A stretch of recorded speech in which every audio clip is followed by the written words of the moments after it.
What's up? What's up? What is up? You know what it is. It's another Friday. And not just another Friday. This is the first Friday of the year. We did last week, which was the last Friday of the year. Now we start off 2023 with the first Friday of the year, but just like every Friday, we get a group of men together and we record the Ball Hog Sports Talk. The whole crew is in the building this week. And today's episode is going by the title of drum roll, please, in my head. Yes, today's episode is going by the title of domestic violence. And anyone who has participated in the Ball Hog Sports Talk, we take pride in our titles. So we'll explain it when we come back. The whole crew's in the building. We'll do the introductions. We just want to make sure you're awake. Get your coffee. Get your Gatorade, get whatever you use to hydrate because the whole crew is in the building. It is a Friday. It is domestic violence episode of the Ball Hog Sports Talk. So with no further ado, fasten your seatbelt because let's go. Wake up, wake up, wake up, and stay woke because this is the Ball Hog Sports Talk with your boy, B. Brown, ESQ, a.k.a. the Ball Hog, a.k.a. the Mouth of the South. This is the place where sports, business, and entertainment collide. And we're going to give it to you rough, rugged, and raw, so come get you a spoonful, like some grits with butter and salt. You know how we do it in the South, y'all. Make sure you do not get caught in your feelings. Strap on your seatbelt and enjoy the ride. Come on, let's go.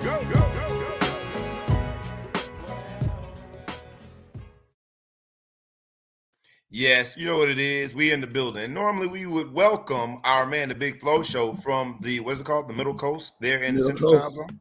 Middle Coast, but not today. Not today. Not so fast, my friend. For the first Friday of 2023, we are welcoming to the stage the Big Flow Show coming from some sunny place. We will not disclose his location because he owes at least a few people a few dollars. So we ain't disclosing no locations, but he got a sunny location that he is recording from today. It's the man, the myth, the legend, thou who shall be known as Mr. Middle Coast from the Central Time Zone. He is the Big Flow Show. What up, my brother? Man, what's good, man? I'm sorry. I'm having a hard time hearing you over all the sunshine, but I'm going to do my best. If you had to repeat yourself a little bit, sometimes it's, but no, it's nice sometimes to change the weather, man. You get a little old and stuff. I start getting that arthritis in my knees, and I need to just do something to just kind of alleviate that for a little while. So, yes, took a couple of days to hop down to the sunnier side of the country.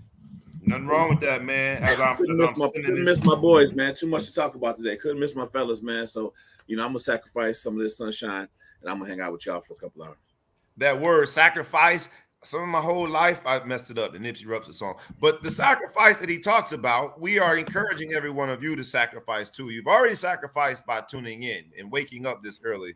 We ask you to make another sacrifice like we ask humbly every week. Please like. Please comment, please share, please tag a friend, please tag a foe, please tag anybody that you know, and please subscribe to both the YouTube channel and the podcast. And please welcome to the stage also. He's from the East Coast in a normal background. Back with us this week, you know who it is, the man, the myth, the legend, thou shalt be known as ETP, Els the producer, normally sporting something with Boston on, but he gave us a break this week. What up, ETP? Good morning. Good morning. I've never been so angry to see sunshine in my life, considering that it's rainy and cloudy. As long as it's not snowing here in New Jersey, I'm okay. But you even sound like an old person where you say arthritis. My arthritis is acting up. He added silver to it. That's how you know it's acting up. It's starting to alleviate, though. It's starting, what I'm saying? Look at these knees. A couple soda rotations. Hey, but good for you, man. Look, we hating a little bit, but not a lot. If somebody is gonna enjoy it, at least it's somebody a part of the crew. Enjoy the sun, man. But you did not shun your responsibilities. You came to the pit. You came to the jungle. You came to the wild. You came to the arena known as Ball Hog Sports Talk. And in this episode, we're going to talk about domestic violence. That's the name of this episode. And domestic violence for us, well, for everybody. from a definition standpoint, if you look it up on dictionary.com, a place that some of y'all need to go on a daily basis, give you a word of the day and expand your vocabulary. But that phrase is defined as an act of violence or abuse against a person living in one's household, especially a member of one's immediate family. And that's how we know and receive domestic violence globally here in the country. That's how we talk about it. But we're going to talk about it in a nuanced way because that's what we do for the Ball Hawk Sports Talk. There were some traditional domestic violence stories in sports this week, so we'll get to those. But we're going to start talking about it in a different way because we know violence. From a domestic standpoint, domestic is also meaning like here in the United States. Domestic means that it is the opposite, the antonym of wild. It is a refined and less a savage style. You would call that a domesticated animal is one that's not in the wild. So when we break those words down and put it together and package it for this show, domestic violence is the perfect title for what we saw this week. In a Monday night game where it felt like the whole country was watching. In a game that from an important standpoint stood out because it was going to determine a lot when it came to the AFC in the playoffs. Against two of the young upcoming quarterbacks that have been identified as the promise of the NFL. And to be honest, they're the present, not just the future. They are two of the best in the league. A game that we highlighted here on last week's show, we got a total of 3 possessions into that game, and it felt like our entire world changed. A young man by the name of Damar Hamlin, a reserve safety who is now in the starting lineup, ironically, because of an injury, came up and tackled a wide receiver, T. Higgins, in what would be defined as a routine tackle. And that routine tackle, right after it, he immediately hops to his feet and then collapses. And our hearts and minds, I think, in that moment were absolutely stunned and changed. And we all were scrambling to reconcile what we were seeing on the TV. But I think our hearts and minds and forever will change when it comes to this game. And routine tackles anything but routine. So we start by continuing the thoughts and prayers for Damar Hamlin. It sounds like from a health perspective. And look, I struggled with even making this a part of our topics this week because it was just that hard to watch.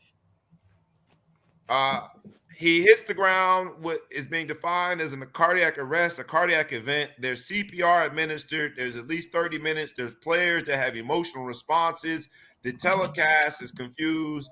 We're up in sort of this big cloud of uncertainty when it comes to what we see on TV, but also the subsequent health reports for Damar Hamlin.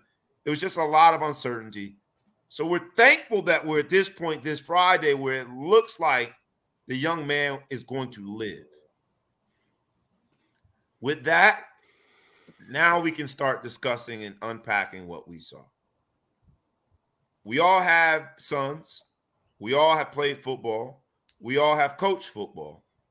Let's start there just from a health perspective, because domestic violence, while the game is, they're policing the game better. The equipment is better. They're refereeing it a way to protect players and to take the head contact out and the trauma that is associated and leading to CTE. But the truth of the matter is we saw that this game will never, ever be completely risk-free. In no order whatsoever, I know you guys were watching and were just as mind-boggled as I was. Let's talk about Damar Hamlin from a safety perspective and watching the injury and what that means for how we define football going forward. I mean, personally, I look at it and say, I guess it went back to 50 years ago. It happened to some guy, and he passed away. He had a heart attack on the field. I can't remember what his name was. I had it, but it was 5 decades past. His widow's like 78 years old or something like that. For I the guess you think, Lions, is that the guy played for the Lions? I think so. I know they administer CPR. So, but go ahead. Yeah, and so I just look at that and say, I don't want to brush it off, but when I look at it, it's scary because of how routine it was and how no big deal it was, and to even say the hit stopped his heart, but he got to his feet, so it obviously didn't even hurt, not to that level, because you roll an ankle, you might be rolling around for a little while, you might, get hit and get the wind knocked out of you, and you can't get up. So Right. for him to be able to stand up and then die, I mean, that's in essence, he stood up and died. It's so weird. I feel like we're going to find out that there's an underlying condition. I'm not saying I hope that on him. I'm not saying that to protect the sport. I'm just saying that it's so unexplainable to me when they say that you got hit in the exact millisecond that you had to get hit for that to happen. But you think your heart beats 90 to 100 times, 100, probably 50 times a minute during a football game. That millisecond has to be repeating itself over and over and over and over and over again. Have we just missed that millisecond every time that we've hit and we just didn't get hit like that? So from that standpoint, I'm confused. Honestly, it doesn't matter. I'm happy that he's alive. I'm happy that by the time the show, we're doing this show, we've obviously been thinking about this since Monday, that we can say it looks like it's going to have a happy ending. I think the biggest question mark is kind of what happened that day, how people reacted that day. From my understanding, they wanted to start the game again before the Bills coach called over the other coach and started talking about it, and then they decided to go to the locker room and postpone. But I think they were about to restart the game, if I'm not mistaken. So I don't condemn anybody right away for that, because I think it's when something happens unprecedented and you're kind of in the moment, sometimes you don't know what to do. Sometimes it takes at least one person, which, like we say this every time there's a bad decision. Did nobody have more sense than that? And somebody had more sense than that. So I'm not going to condemn the people that initially thought maybe we should play because they're in a state of shock and they kind of don't know what to do because it's unprecedented. Right. But I do like the fact that when the wiser heads prevail and spoke up, they're like, yeah, you're right. Let's go in the locker room. Let's see what's going on. What do we do? What do we do? Sean McDermott is the Bills coach that basically was the savior of the moment. Zach Taylor is the Bengals coach that it sounds insensitive, but I think that is just become so routine that you just get back to football. Mm-hmm. And that's the weird part, that Damar Hamlin's happy ending from a health perspective, meaning that he's alive. There's levels to happiness in terms of the ending. We'll see what happens if he ever wants to play. We're going to get to that. I mean, have you ever played? It's that's what we do. We go back to football, and in a weird way, that's what we're going to do now that we know that this young man's going to live. They're going to get back to football. So I agree that it seemed odd that we would even be contemplating going back to playing football after teammates, brothers, just witness what CPR is. That they are trying to resuscitate. That was a lot of syllables. That was almost like arthritis. They're trying to resuscitate someone there in live time. So yeah, he was face to face with death, and so to then think that his teammates are going to go out and play just seems crazy. But that indeed what happened. ETP, I'll go to you, man. So weigh in as well, and then we can go back and forth. I don't have an angle about this. I just feel like, how dare we not talk about it? We watched a game that is being changed for the safer, for safety, to make it safer, and we watched a hit that didn't seem out of the ordinary. That hit, offensively or defensively, wouldn't draw a flag, and yet it almost took a man's life. Allegedly. Yeah, I mean, it's the thing that's just kind of interesting about it is, I mean, from my vantage point, the only reason that they didn't continue the game is because the players were affected so dramatically by what happened. It wasn't the fans, it wasn't the league. Like, if the players were ready to play, they would have played the game, is how I see it. But you could tell how impacted players on both sides were by what they saw up close, impersonal, with somebody having cardiac arrest and having to be revived on the field.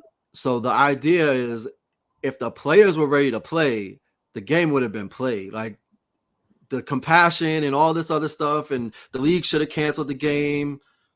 From my vantage point, if the players were ready to walk on the field and continue playing, because when players get carted off and players are still comfortable to keep playing, they keep playing. When somebody has head injuries, when somebody gets paralyzed, you know, there's been plenty of instances, not when an ambulance came on and had to take, you know, somebody needed to be, you know, brought back to life, but there's been a lot of, you know, catastrophic injuries, health risks to a lot of players over the course of, you know, the history of the NFL. And if the players are ready to keep playing, the show will go on. This was a little bit different. You could see how affected the players were. So, I mean, from the NFL standpoint, even if the NFL was an upstanding, compassionate organization, which I make no claims that they are, quite the contrary, it would take time to cancel a game, right? Like this, it's not a birthday party, right? Like there's a lot of moving pieces to an NFL football game. There's security, there's players, there's thousands of people in the stadium, there's broadcast, there's all types of things that are happening. And so, you know, the uproar about, oh, they didn't cancel the game immediately. Yeah, I mean, it's not just having somebody over your house for a couple drinks. It's a whole production that involves thousands, if not, you know, hundreds of thousands of people. So that part for me, as much as I don't think that the NFL is much more concerned with the player health than what will get a good product out there for the fans to consume, there's no way that they probably should have moved any quicker and made any rash decisions. The whole thing was, I mean, it was a matter of, you know, 20, 30 minutes. But at the end of the day, I don't know what the capacity of that stadium is, but the stands were filled until they canceled that game. If everybody was up in arms about them canceling the game, they should have walked out.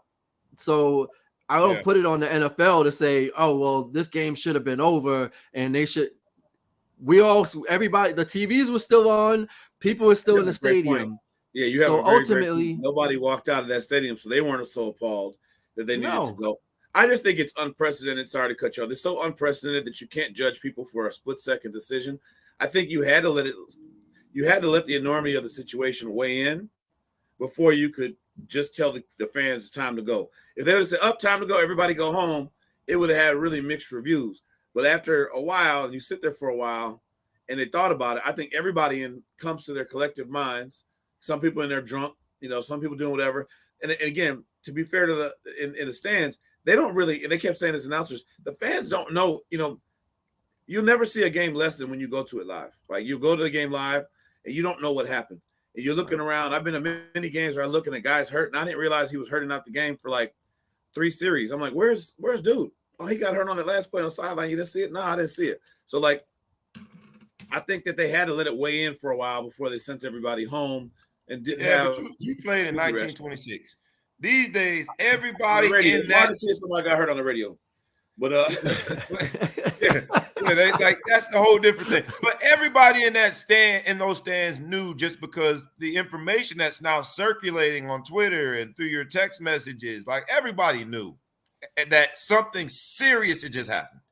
Right, but you can't just I mean, listen, you can't make a decision that big quickly. Direction. There's no reason. I mean, there's no. This is the issue with that. It's like, what's the negative impact of them going through all of the steps and the protocols to figure out what the decision is going to be? Like, outside of what the NFL is, given that they've covered up head injury for decades, that, you know, the payouts in terms of disability are contaminated and they act like an insurance company and all of these things where they don't want to support players. I mean, the idea of like healthcare for retirees is a relatively young idea in implementation in the history of the league, like all of these things. So we know the NFL is not concerned humanely concerned with the health of the human beings that are playing and putting out this product.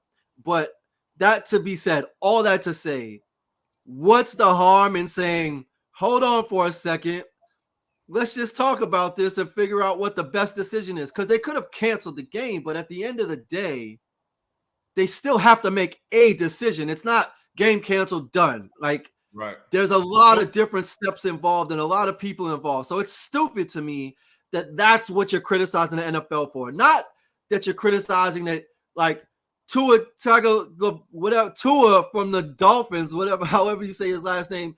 This man has had like 7 concussions in the course of, 16 games, and he's still going out there and everything's fine. And the issue is because the players are comfortable with that level of risk that they will play. In this instance, the players were not comfortable. They were too shaken. But you'll be damn sure ain't no games getting canceled on Sunday this week because everybody's ready to get back to business. So let's talk about that, because and I agree with you guys. I just wanted to make sure we talked about it because that was a talking point. And a lot of people in our respective circles, both that night and the next day, were sort of shaming the NFL for even thinking about going out there. I would have to agree with you guys that they handled a horrible moment from a health standpoint. That it even happened, it was horrible. They handled it relatively well. But and before I do that, let me say this. Denny Kellington is the one from the Buffalo Bills medical staff that administered the first round of CPR to Damar Hamlin. And so Denny Kellington won't be drafted in any fantasy leagues. Denny Kellington won't be going to the NFL Hall of Fame. Denny Kellington won't be celebrated on any, local news when they talk about football. So I just want to make sure we say his name because CPR indeed saved Damar Hamlin's life. So Denny Kellington, salute to you, and hopefully other health professionals get recognized in moments where they do heroic things. But let's get to the second part of that, because the NFL, you're right, also has a sort of a hypocrisy issue, because in the same week that both of you and I would agree will celebrate how they handled this, and in the same week that they publicly decided to, I'm not celebrating it. I'm not celebrating it. Yeah. Giving them credit. You're giving the NFL credit for doing what was right in that moment. No, I'm saying that the decision, there needed to be a process of discussion and like risk analysis and just figuring out what the plan is going to be. I'm not sitting here and saying, oh, praise the NFL because they made the right decision. Giving them a pass. Fair. At the end of the day, like, the protocols and the operations of the entire production required a little bit of time. And so people jumping in and saying, cancel everything, shut off the lights, and, close the parking lots. Like, it takes a little bit of time. That's all I'm saying. I'm not sitting there praising anybody. Fair. And I know how you feel about the NFL, but at the end of that process, they very well could have said, all right, let's go out there and play. And they did. For sure. They absolutely could have. The good thing that they did, the reputable thing that they did, is they put it in the hands of the players to make the decision, or they gave the players the authority to decide. Granted, putting them out there when they didn't want to be out there would have been a whole other mess, and then they would have had a bigger crisis on their hands. Yeah. So they did what they had to do. Like, it went the way it had to go. Well, you would think that in the face of CTE, in the face of the public outcry in terms of retirees getting insurance and getting benefits a little more readily, in the face of all that, you would think that what they have to do is be more fair to the players. Because you also brought that up in the sense that the same league that made that decision in that moment, did what they had to do, is the same league that will make you jump through hoops and literally with your hair on fire on one leg doing cartwheels in order to get benefits, in order to be vested in the pension, in order to try to get full disability from the NFL. I know several players that have gone through several iterations of going to these neutral doctors and trying to get their benefits because they can't they can't immerse themselves back into society, into the workplace because of some of the issues that are related to their injuries in the NFL. The NFL will have freaking private investigators follow you. That you don't that so in the same token, let's talk about that because I can't think of the man's name from Cleveland, but he had a very emotional response to he basically saying we're in left field for even having this conversation, and thoughts and prayers are one thing, but it takes over 3 years for you to even qualify for your NFL pension. Just shy of 4 years. And players know that, and we speak about it readily. I'm just trying to make it to pension. There are several players and generations of players that never, I'm included, I never made it to pension. And luckily, for me, I did things academically to set myself up, but to say that I'm unique in that regard would be an understatement. So you got generations of players that have gone out there and taken the same risk that Damar Hamlin took, because what we saw in a routine tackle is that every play is inherently that risky. And so do you think this now presents an opportunity for the NFL to get it right more long-term, more meaningfully, from a health perspective, from a guaranteed contract perspective?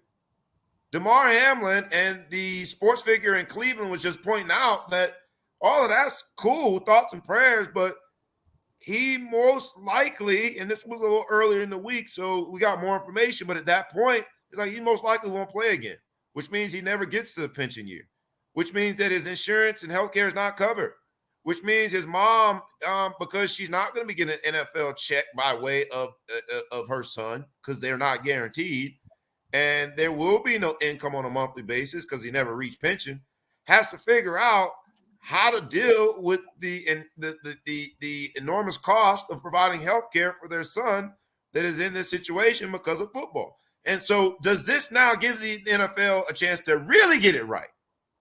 That was dress rehearsal on Monday. I mean, let's really talk about getting it right. They've had an infinite amount of chances and examples to get it right. But I guess the question, you are most informed of all of us, but I mean, from what I can see, the union should be playing a much bigger role in, I mean, I don't know the dynamics. I just know that historically the NFL Players Association has been probably, let's say, like the least powerful of most major sports organizations to protect its constituency, right? So that's the issue. I'll interrupt with this. I'm sorry to interrupt. I'll just throw it back to you after I say this, because in that same segment, and I should know the media figure's name in Cleveland. My apologies. I can't think of his name right now. Brother who does a great job, and it was a very emotional but a very substantive response that he had in relation to this same general issue. But the response on that show with the other media figures that were on this particular segment was just that. Well, you got to look at the NFL Players Association union, their leaders, that's on them. And his response was, and I have to agree with him, he's like, nah, the NFL, a multi-billion-dollar freaking business, should do what's right because it's right. The truth of the matter is, when you think of labor negotiations, the more powerful the union is, the more legitimate the negotiation is. Because the players have a situation where the contracts are not guaranteed, because there is a revolving door in terms of players coming in and out of the league, because the NFL union representative for most teams is a veteran that's already vested and already got their pension and is not equally yoked and not aligned with 80% of the NFL that is one play and one day away from being out of the NFL, the people that the teams and the players, by way of the representative, have speaking up for them and are present in these negotiations aren't really representative of the NFL. By the time you become a union rep, you're 5th, 6th year in the league, you're a captain on the team. You don't even understand the world that I lived in, being 53 and a half. I've called myself that. I was 53 and a half, meaning any day I could be out the league. The NFL rep and I are not on the same page. So then who's responsible? I don't know, because in order for the negotiation to happen, you want the guy to be on the league. I do think that they need to bring in either former players that never made it to a pension, but can speak for a much larger majority of the people on the roster and their concerns and their fears and their realities than the veteran. Damar Right, but Hamlin, that would be a representation of that would be the union making these decisions to be more holistically representative of the player base, right? And I mean, ultimately, look, at the end of the day, I just think that it's like, to dumb it down, I think it's crazy talk to say, hey, multi-billion-dollar organization, do the quote unquote right thing. Like, no, they're not. The right thing is get that money. Like, get the money. Fair. But that's why I hope, and I'm happy that there was a CTE lawsuit. And I hope that when calmer heads prevail, because the way you normally influence multi-billion-dollar industries or corporations to do what's right is that you take full advantage of this litigious country that we live in. I hope they litigate the hell out of it, because it never made sense that the player reps are veterans when the average NFL career is sitting at 3 or less than 3 years. That doesn't make sense. We're speaking different languages on the face of the conversation. Right. But even with that, right? Like, regardless, the union does not really, like, the only reason anybody's getting guaranteed money is because they become like an irreplaceable, bigger than the union ingredient, right? Like, whether it's a quarterback or whoever it is, the guaranteed money comes from the elite of the elite.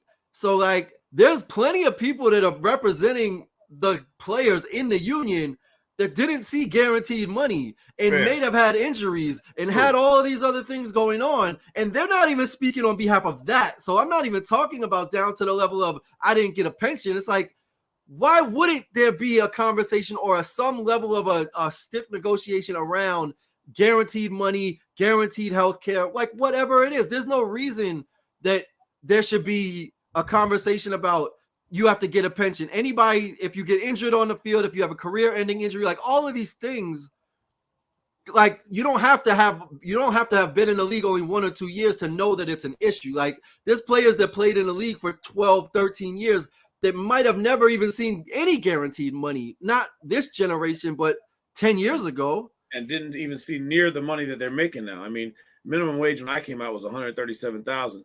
I don't know what minimum wage is now, but it's like $700,000 or $800,000. I mean, it's gotten to be exponentially greater than it was. So some people who are on this committee that were old vets or whatever, thinking, man, you guys got it good enough. You know what I mean? That's what happened with my day. We were making $50,000 in a pack of cigarettes to go play out a game. So they, they're going back there and do that. I don't know. When you talk about change, I think, your original question, B, is, is this going to be the thing? And I hate to say this, but I'm going to say no, because he didn't die. Had he died, which I'm glad he didn't die, I'd rather have us never make a change just to keep him alive. But had he died, then somebody would have had to do a knee-jerk change to do it. And I think that at the end of the day, I think this just lets you know how fragile humans are in general and how things happen. I don't think this is a black eye on the game as far as someone got their heart stopped and it's so, barbaric, whatever. How many basketball players have we had that died, down the court just because they have heart issues or whatever? I don't think that the hit was like, it's not, I think Tua's situation is a bigger black eye on the game than this situation, even if he had died, only because I still think it's under the category of a fluke, right?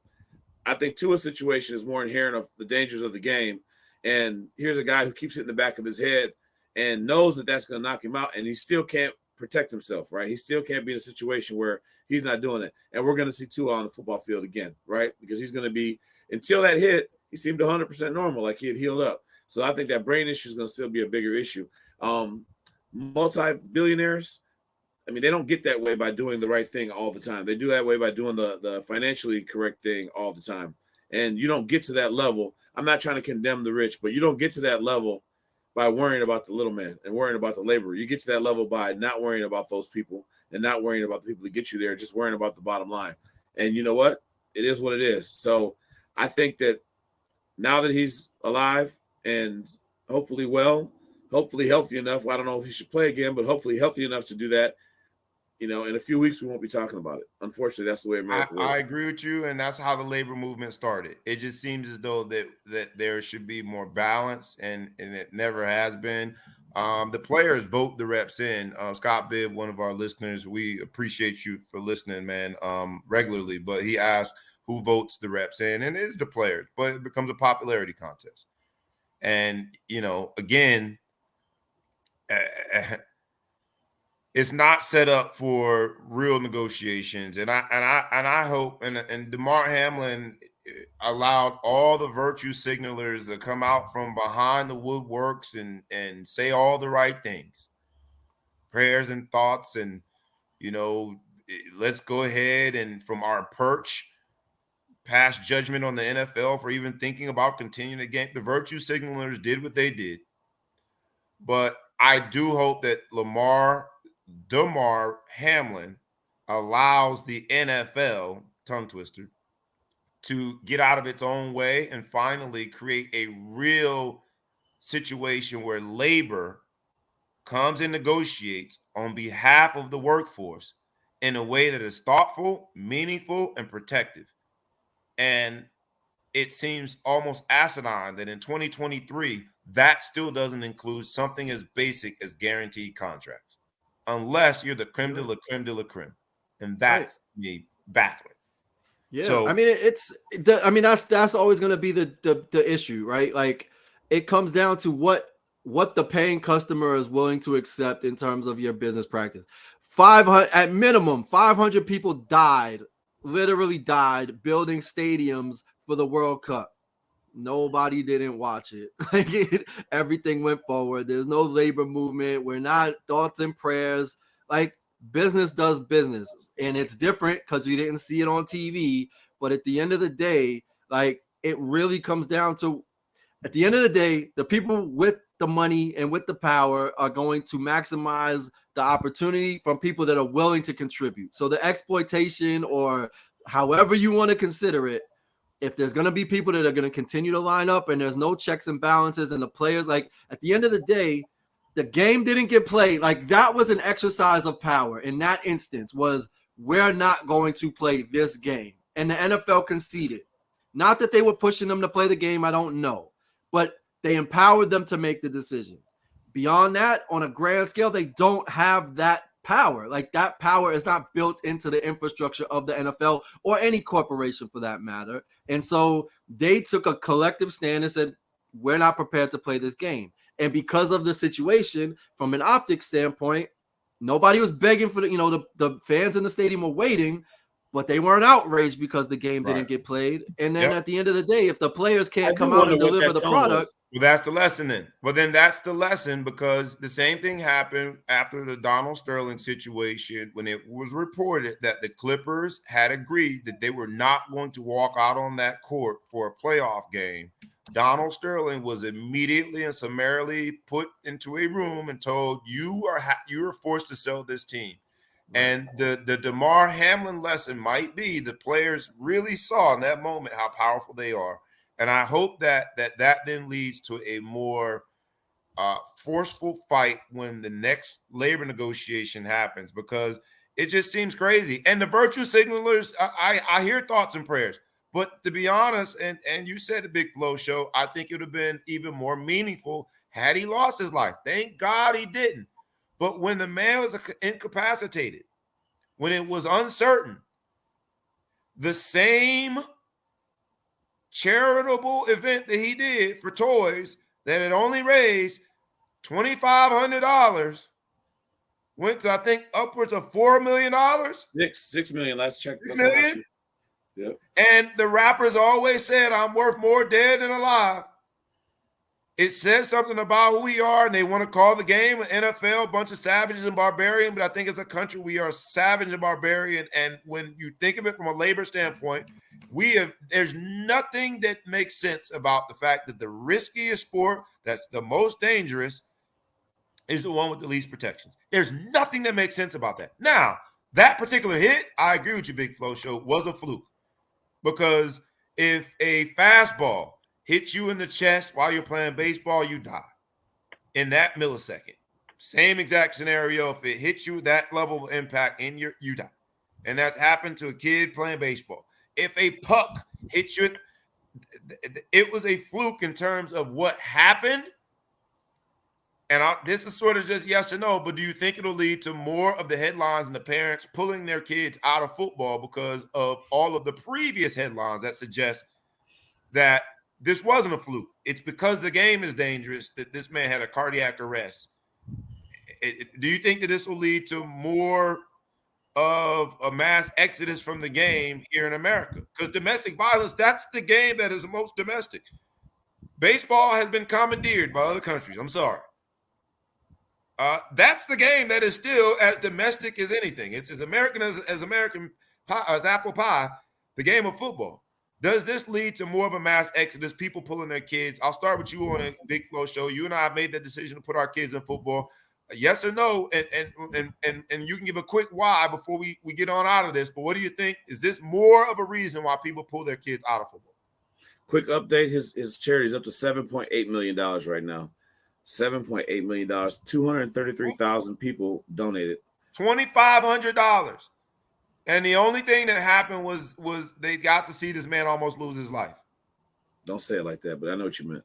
That means, you know what I mean? I know what you meant. It was huge. It was obviously, man. But one event made it go to 7.8. So there, if he has a full recovery, what a great situation.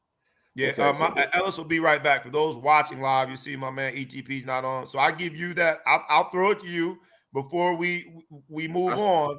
I switched off. Playing the sport. So here's the thing: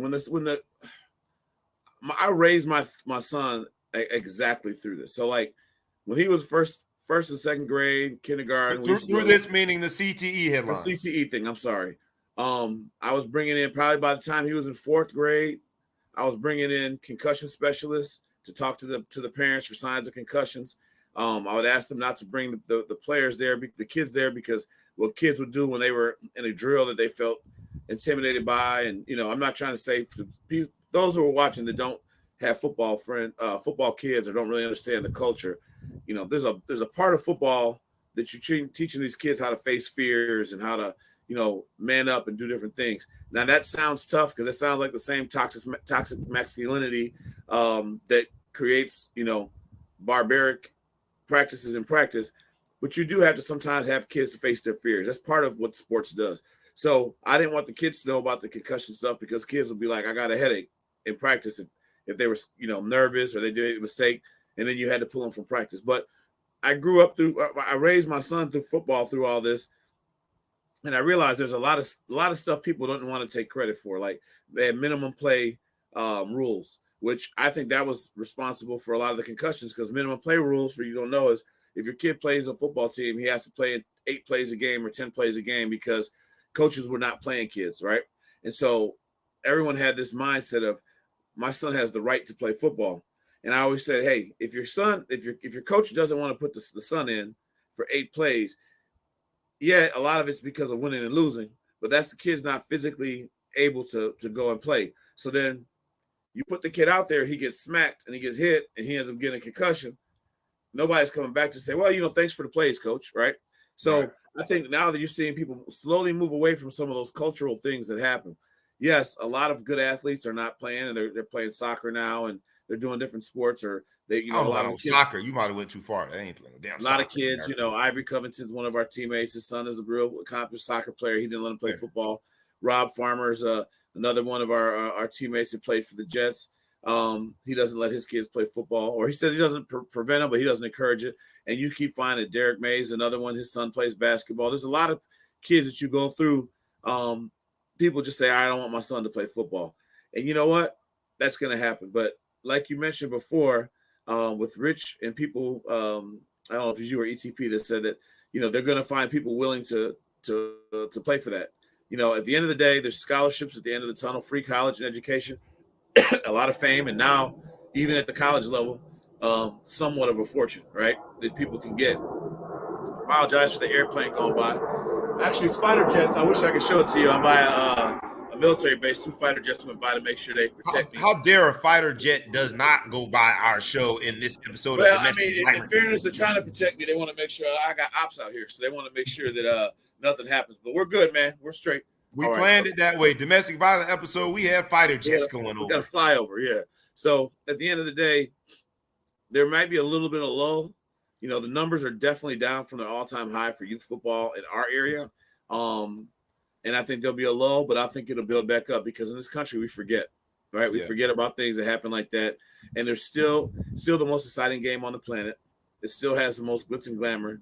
Of all the sports, it has the least amount of games because of how much goes into it and how much recovery people have to get. So I think we'll go back to it. I think this will be one of those things that gives us a hiccup. Again, because he didn't die and because it's not happening very often, we're going to have to say, remember that guy from the Bills? In about a month, people are going to be saying that. The question I'll throw back to you is, he's going to be on a speaking tour once he's healthy, right? And someone's going to finally ask him, do you think they should have canceled the game? What do you think he's going to say?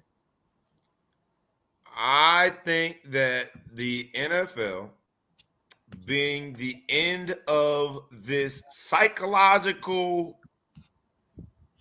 process, because you talked about it, like you in the early stages of this psychological process where you bring in the concussion specialist and you don't want the kids to hear it because you understand that there's an inherent risk in the game that kids got to face their fears. By the time you get to the NFL, man, you're at the last stage of it. So psychologically, you're so trained to think of the team, the wins and the losses. The risk is going to be what it's going to be. That I would imagine he would say no. Like they didn't have to cancel the game.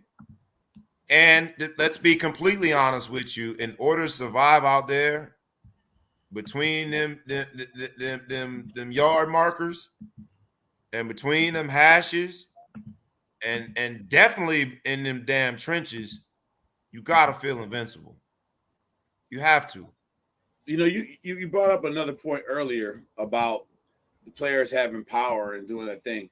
In the moment, you have power. I think about the University of Missouri when they were mad about the provost, I think it was, that didn't react well to a racist statement. Yep. And they said they weren't going to play. They fired the provost. They played the game, and then they fired that coach who supported them. Not right away, but they fired that coach. Colin Kaepernick, he took a knee. The NFL eventually kind of made some rules that pseudo looked like they caved or supported. Colin Kaepernick never played again. So don't be surprised if the NFL, when no one's watching, figures out who's the one saying we're not going to play, and those dudes end up getting shafted. Because at the end of the day, they're going to succumb to the public pressure, but they're not going to forget. And they're going to go to those people and say, hey, man, they're not even going to say it. They're just one of these days, the guy who decided not to play is just going to be cut inexplicably, and he's not going to be able to find a team. My man, Patrick Thomas, I appreciate you listening, and he said in the comments and said so accurately that same Monday, I decided to get with my old coaches from the EO Junior Jags. Once a Jag, always a Jag.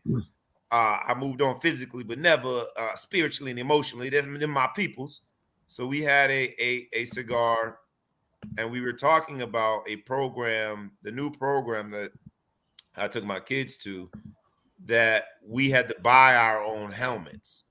And I said initially, like, I was bothered by that until I started looking at the helmets and understanding the different levels of safety and seeing what the scores were in the helmets. And I was like, I'm buying this one for both my boys.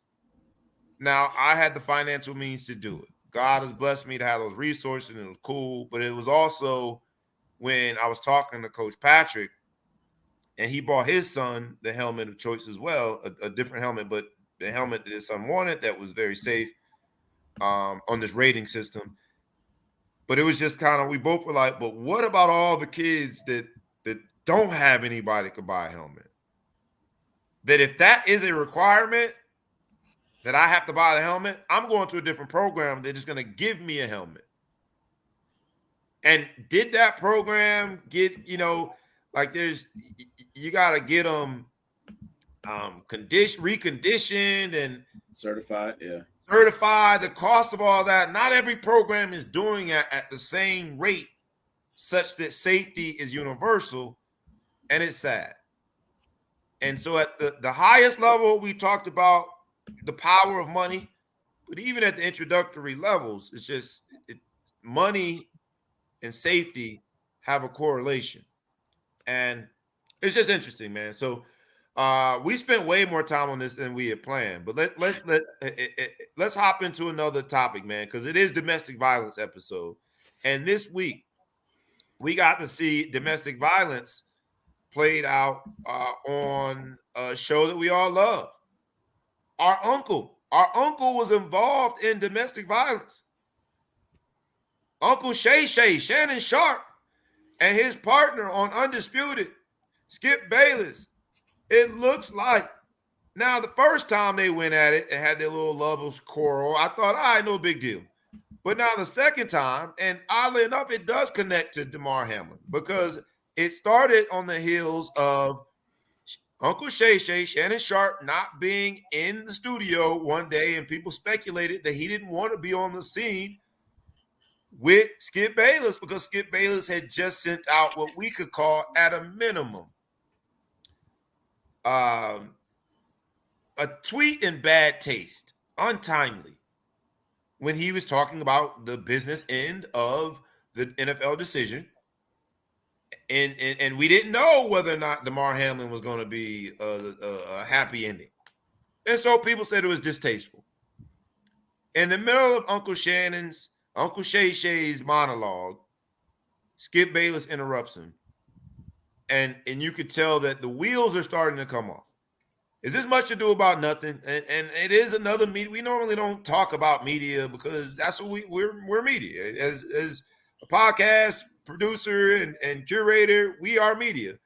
But how dare we not at least contemplate this in this episode of Domestic Violence? Do you think that Undisputed can get back on track and it be the show that has been a very provocative sports commentary? I'll start with you on this, ETP. Or does this the beginning of the end as we watch that relationship seem to continue to struggle? I think it really just depends on how they can hash it out. I don't know. I think it was definitely out of line the way that he didn't allow Shannon Sharpe to continue his point, but I don't really have a strong opinion one way or the other. It's all for ratings, right? So if Shannon Sharpe feels like he's being professionally disrespected and his voice is not being given the platform that it deserves, then yeah, he might walk. But Skip Bayless has been getting paid to do what he's doing now for decades, so it's no surprise. And you do a show every day, every day of the week, 5 days a week for X amount of time. There's always going to be this point. The whole point of the show is to argue. So at the end of the day, that's what they do. But I don't know if Shannon Sharpe is a great personality. He could do things on his own. He could stay in the show. I don't have a strong opinion one way or the other about it. I just think that the criticism, clearly Skip Bayless was affected by the criticism that he got about the tweet, which ironically, everything that he said in that moment, albeit ill-timed, is everything that everybody's saying now, right? Like whatever just happened, that incident could have ended a lot of people's careers that will never even know that it ended their careers, just of how it affected them, because they don't want to go back out on the field anymore, or the game doesn't matter as much because my life really is on the line. Right. But like we're talking about playoff scenarios now, right? So it's just ironic that everybody is up in arms because it was too soon for him to say what he said, but now it's fine, right? Granted, luckily the person at under discussion is breathing on his own. They just reported. So all that to say, it's fine, but this is what they do. They argue. That's the point. Yeah, yeah. Well, I almost interrupted your monologue. Ski up. But they do that, but I think that normally they do it in a respectfully combative way. And I'll just address this real quick before I pose the same question to you, Big Flow Show, and then we can move on. Because Patrick Roach says, and we appreciate again, please, everyone within the sound of our voice, please like, comment, share, tag a friend, tag a foe, and subscribe. But Patrick Roach says he's not sure he's agreed. He thinks that Damar Hamlin might be okay with it being canceled because of his traumatized teammates. And we talked about that earlier, being really the central tenet behind why the game didn't go on. Let me just say this, and I think it needs to be said. There's a brotherhood in football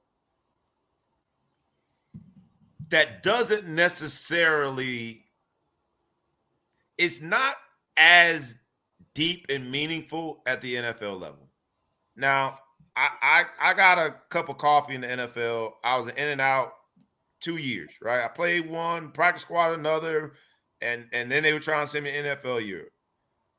But I'm just going to go out here and say it, man. Like, on every team, you got a few meaningful relationships. Other than that, man, these are people going to work. A lot of times you don't even know someone's wife or significant other. You don't know their kids like that. You got a few meaningful relationships in every locker room. And other than that, these are people going to work. Now, there's a more universal general brotherhood that we think of the game and the safety of it, but these people are going to work. That's what they're doing. Big Flow Show. I'll throw it to you on the last question in terms of Skip and Shannon. Quickly, real quick, Ian Rappaport just reported that Damar Hamlin has been FaceTiming his teammates all day and he's going to FaceTime the team today. So all indications is, from a life standpoint, he's gonna make it. And everything's gonna kind of get back to normal. So happy to celebrate that as well. Absolutely. As far as the Skip Bayless thing and Shannon Sharpe, I don't want to say I dislike Shannon because I like a lot about him, but there's a lot of questionable things he does, and I think that they play into too many stereotypes. He helps them play into too many stereotypes on the show. I said that, move past it. I think the Skip Bayless thing, Skip is the jerk that everyone, loves to hate Skip. I think there's a lot of people that like, Skip Bayless' existence lets you realize how many, excuse my French, dickheads there are in society that just want. That was German. That was English. But at the end of the day, it just shows you the fact that he can exist because he just says things that bother people, and he represents that person. He represents the hater in society. And let's face it, there's plenty of haters out there. So those that really like Skip mostly probably don't even say it out loud, but they like it because they're haters, and that's what he is. He tries to say things too provocatively. I mean, the fact that you're even tweeting out there and you're trying to make statements and comments at this time to try to benefit and get likes and go viral at this time, really, everyone should be generic. Thoughts and prayers. That's the only thing there's time for. Thoughts and prayers up. That's all they talk about. But for him to say, how can they cancel this? It's so important, whatever, but suddenly it doesn't make sense. So he puts little disclaimers in there so he can go and say, no, I said this at the end, remember? But really the meat of what you said was in the beginning, right? The meat of what you said, the provocative what you said was in the beginning. There's other people I've seen that tweeted out saying, I got a parlay to win, or I got this to win. What are you doing? Get back out there. I mean, we talked about this before, going back out to play. I was on the field, someone dislocated a kneecap. I couldn't believe they made us go back to practice. I was so shook, not just because of emotionally the guy's hurt, but my knees started ringing. You know what I mean? Everyone sees their self in that moment. Yeah, you start feeling unsafe out there and stuff. You tippy-toeing around the pile. So we've kind of pushed things past. I sense, based off of the dirty laundry that they aired, that they had a meeting, and Shannon Sharpe was told, all right, don't talk about this, don't talk about this, don't talk about that, because they wanted him to show support for Skip, which he wasn't going to do. They wanted him to go through this. They released it saying that he didn't skip the show because of Skip Bayless. He skipped the show because it reminded him of when his brother got hurt, because they don't want to show any of that dissension. They don't we need you to go there and support Skip because we're not getting rid of him. So I suggest if this thing is over, I think eventually they're going to get rid of Shannon. They're not going to get rid of Skip. They're going to find another Shannon Sharpe, and somebody's going to be willing to go be the Shannon Sharpe, the next guy to do whatever. So, you know what? You got to make your money somehow. You got to do what you got to do. It's not for me to criticize, but, you know. Let me get out there early and just say this, man. Y'all don't call me trying to be the next damn Shannon Sharpe. I'm not doing it. I say no. My agent has told me we're not doing it. But if my man Shannon Sharpe wanted to come on here, baby, come on, Shannon, come join the Ball Hawk Sports Talk. He could bring his black and mild and his cognac and all the other stereotypes, and you and Big Flo can go at it. Y'all can arm wrestle. Although he do still like he in shape, leave Shannon alone. Let's hop into another dispute that seems to be ongoing. And this episode of domestic violence in I don't remember which podcast it was. I should know that. Sorry. But in podcast space, my man Zeke, Isiah Thomas, decided to go ahead and take yet another jab at Michael Jordan. He talked about how his nephew lived with him, how he made the streets on the west side of Chicago safe for Michael Jordan to walk around, how when the Jordan rules existed, it wasn't like he was the one doing it. And he kind of went on, and I responded the way I do because just like my man Big Flo Show is a LeBron sycophant, a disciple of LeBron, I'm a Michael Jordan disciple. So I defended MJ. And I'm like, you know, and I'm sick of Zeke. But I've been told that maybe I'm wrong. So I'm going to start with our Chicago Evanston native to speak on this. Is Isiah Zeke Thomas once and for all a hater, or does he have a point? First things first. Say with your head, not your heart. What you got? I'm saying it with my chest. The first things first. For those people who don't understand the nuances, when somebody tells you, I allowed you to walk on the street safely, you don't understand what they're really, I mean, that is such a statement. That basically said they would have had you run your pockets, took your gym shoes, mugged you, but because I blessed you, that's such a huge statement to say to somebody. You only safe because of me. I'm the one that made it cool for you to go to the United Center all the time. That was me. The Chicago Stadium back in the day. You almost take offense to that. You, as a man, you had to be like, "What you trying to say, bro? That's a huge statement, man. That's such a huge statement." But a lot of y'all gonna miss that. That's a huge statement he made. But I'm gonna say this: I never liked Zeke. You know, he played for Detroit. The fact that he was from Chicago didn't mean as much to me because he played for Detroit. In the playoff games, we always lost because him or Dumars, either he threw it to Dumars on an open shot he'd hit, or he would come down and beat us. And I hated him for that. And I say this because when we talked about this before, you accused me of being a homer.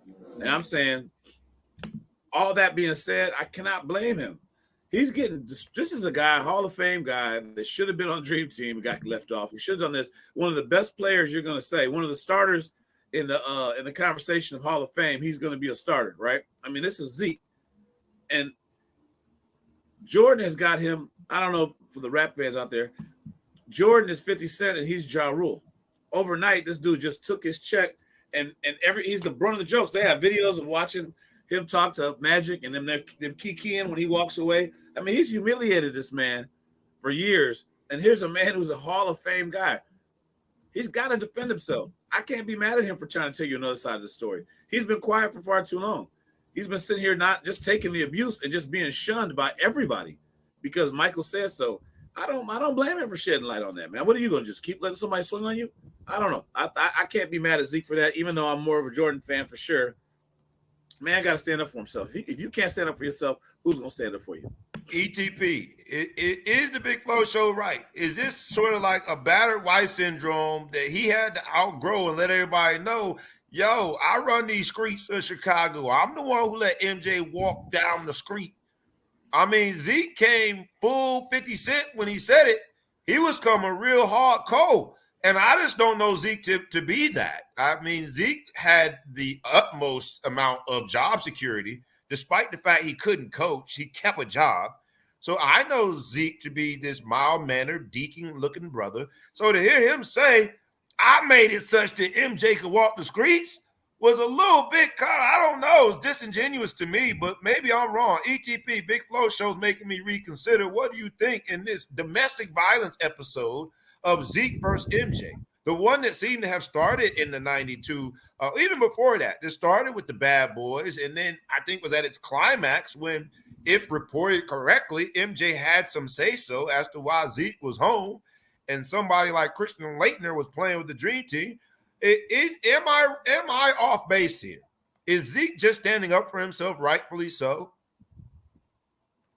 I mean, I would say so. Let's rewind time to like almost 3 years ago when we were all sequestered to our homes and all we could do was bake bread and watch television because there was a global pandemic that shut everything down, and ESPN decided that they were going to move up the release date of this 6-part series of the Empire of Michael Jordan and pay homage That's to not the what God, it was called. It was called the Empire. pay homage to Black Jesus. and in that doc, the only reason we're talking about any of this is specifically because of The Last Dance, which was Michael Jordan's opportunity to, one, remind everybody of his greatness after LeBron wins another championship and be like, don't forget about me.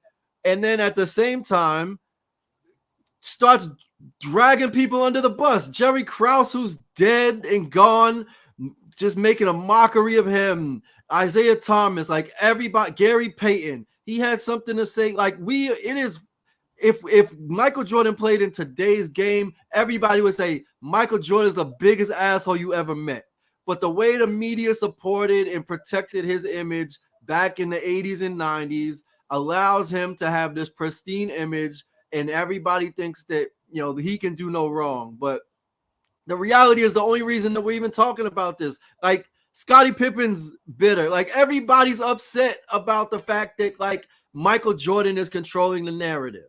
And the reality is like it's a known, even with all of the protection that he's had from the media, it's still a known fact. Michael Jordan's an asshole, period. Well, that is not the period. You got to say Michael Jordan's an asshole. That's the first part of the sentence. And then you got to say, and sometimes it takes being an asshole to be that great. You got to be like, that's just what it is, you know? And look, I'll go ahead and pivot, and I'll go to, because I think my man, who said it? Yeah, my man Shelton Jordan, Cheeky Black said it. I'll pivot and redirect right to your man's in them. Big Flow Show. If LeBron had some more asshole in him, he'd have more rings on his finger. So yes, Michael Jordan is an asshole. But I still think Zeke's a hater. When it comes to this, it's like, yo, how can it go both ways? Yeah, with no correlation. This and that. But come on, you made the streets safe for Michael Jordan. I mean, listen, I can't imagine. Look, I don't know. I mean, Isiah presents himself as this like mild-mannered, but like now he's tough. Also the stories behind the scenes in terms of like what he was doing with the, like, who knows who he is as a person. And when you show up as an NBA player, like Isiah was the dude coming out of Chicago at that time. Like he was, I mean, Bad Boys. Like Isiah was Chicago at the time that Jordan came in. Early days. So it wasn't like Jordan had a statue outside the United Center in 85. You know what I mean? So it's fair. Not to say that there isn't a possibility that Isiah at least, you know, ushered him into the basketball community of Chicago, given that he was like the mayor of the basketball city of Chicago. Everybody, he's talking about them streets. I just wanted to be in. I wish I was a fly on the wall in that conversation, because for Zeke to come across as, he came across as like Goldie, Ron O'Neal or somebody. I just want to be a fly on the wall when Zeke in his mild manner is like, yes, you guys back off MJ, or I'm gonna come get into some gangster shit. Come on, man. There's nothing gangster about Zeke. Come on, man. You're right. I mean, at the end of the day, it's like there was no Twitter. There was no Facebook. There was no party lines. There was no group text. So this dude, who did he? I want to know, Zeke. I need receipts. Who's the 5 people you called to give him the pass? I need receipts. Somebody got to show me. Who did you exactly call and how was it phrased exactly? Hey, that motherfucker Zeke, boy, don't make me come backhand somebody. You guys got to. Hey, let's keep on going, man. Zeke, I'm with it, man. Zeke is that meme, like the little pussycat that looks in the mirror and sees a roaring lion. Zeke sees himself as that dude. Zeke made the streets safe for a global icon to walk. Goddamn, Zeke, you a bad mofo. Let's hop into some other stuff. In this episode of Domestic Violence, man, because Isiah did talk about the Jordan rules. And he talked about the defense and all that good stuff. And the Jordan rules that he put out there were to protect Michael Jordan and led to him going on the scoring frenzy. And it seems as though some of them Jordan rules must still exist. And you got to admit that they do in terms of hand checking. The NBA realized that it could be an international product if they scored more points. And I ain't saying nothing, but I'm going to say it. Soccer, take note. But by getting more points, soccer's not global enough. It ain't global enough because it ain't reached America to the world because of me. You think Messi said that to my man? I let you safe in these streets. I made you safe in these streets, Ronaldo. Hey, but I'm gonna tell you like this, right? It could be even more global. It could be globaler and make it to the States if they scored more points. Because that's what the NBA did. And look at what's happened over the last 10 days. I want to make sure I get this right. There have been 27 different times, not different people, but 27 examples of 40-plus point games in the NBA in the last 10 games. First time ever in NBA history. Donovan Mitchell scored 71 on the heels of Luka scoring 61 against the Knicks the week before. Donovan Mitchell is a lot of things, but I never thought Donovan Mitchell would be a 71-point scorer. And so I like this NBA. A lot of people have said that it turns them off because they like the defensive NBA. And they've done something right in terms of size and growth in terms of a business. The NBA is doing something very right. Do you think that a more offensive dominant game is ultimately going to be better for the NBA? Because there have been purists that have turned the TV off and said that they want to see defense. They like the days when Jordan they had no layup rule. Don't come down this way. Watch soccer. Say it one more time. Tell those people to go watch soccer. They want to watch defense. They want to watch PKs. They want to watch PKs. But they're just serious. Yes or no, in the sense that, like, does the NBA have it right? Because the scoring is a byproduct of, and Zeke put it on blast. The NBA set it up so Michael Jordan could be an icon and score a lot of points. And now you got these international players, Luka being one of them, the Greek Freak, and Donovan Mitchell. I'm sure he's Haitian, right, Big Flo? So he's got to be something. His mom is Haitian, but we're talking about scored 71 points. Does the NBA have it right? I'll start with you on this one, ETP. We think of building businesses and how you market it. In a way, this is a sort of covert marketing that they are getting these players in a position to score these type of points. Do they have it right in terms of business building? You know what's crazy is you would think that a lot of the rule changes they made for defense, the way that they're regulating with flagrant fouls and no hand checking and all of that was for the intention to preserve the health of the players. But it's almost like it's increased the speed of the game so much that the wear and tear on the body, on top of the fact that these kids are specializing in basketball at 6 years old and only playing basketball year round, and their muscles, and so you have the miles that are being put on his bodies. But I just think the irony of it is the intention is the player safety, but then we're seeing all of these stars have major season altering or season ending injuries, right, while the game is a lot less physical than it was in the past. So it's interesting that was the intent, or that's the intention. Obviously it's really just to increase the offensive action of the game, but the speed of the game has actually, like, there's very limited offensive sets. It's not half court basketball. It's very much transition ball, and you're just getting a lot of injuries, a lot of load management, and a lot of high scores. But a lot of these players aren't playing 82 games. Like Jordan, like talking about Jordan, the fact he went on a tear of like 3 seasons where he played every single game.